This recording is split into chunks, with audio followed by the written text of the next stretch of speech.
But what's nice about this is that you can get some really quick and dirty drawings in here that you can use and you can integrate together in with your 3D elements. So let's return to talking about the 2D, 3D aspect, and I'll go back over to this panel over here.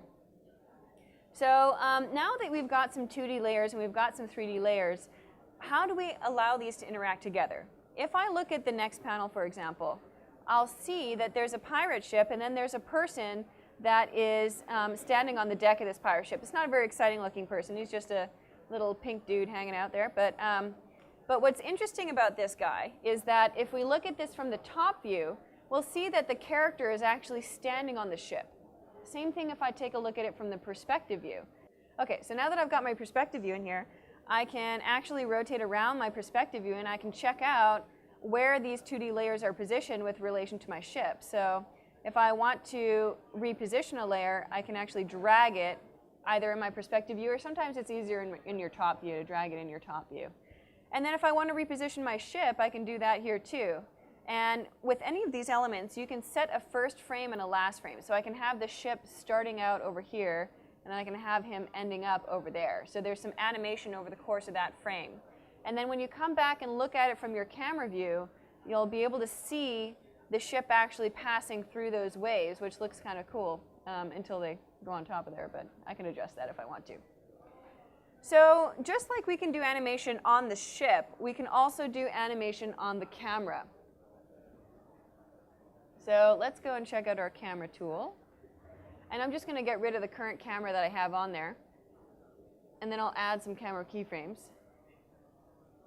And by default now, this creates kind of a 2D camera. So nothing too exciting. I've got just a pan up and down.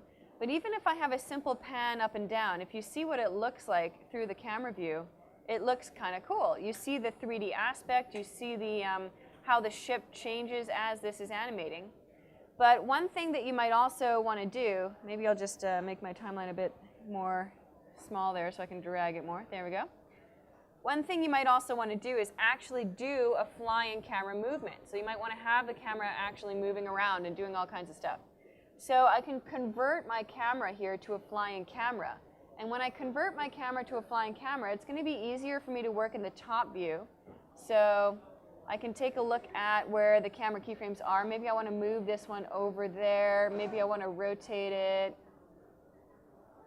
I can even change the field of view of the camera by adjusting the size there of that one.